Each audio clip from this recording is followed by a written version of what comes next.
मी इथं. हे वर्गीकरण फक्त एक बहाणा आहे ह्यांना माझ्या बापाच्या संविधानाला छेडखाना करण्यासाठी. मला विचारताय जातीनं माग आहेत आणि बैमान होते. अरे बैमान तुम्ही आहात. तुम्ही लोकशाहीरांना भाऊ साठे ह्या महाराष्ट्राला ह्या देशाला सांगा. लोकशाहीरांना भाऊ साठ्यांनी पूर्ण जीवनाची कमाई माझ्या बाबासाहेबाला अर्पण केली आहे, फकीरा अर्पण केली आहे.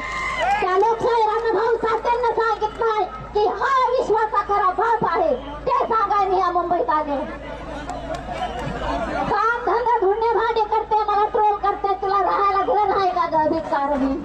अरे हे माझं घर या मुंबईला येऊन विचारा.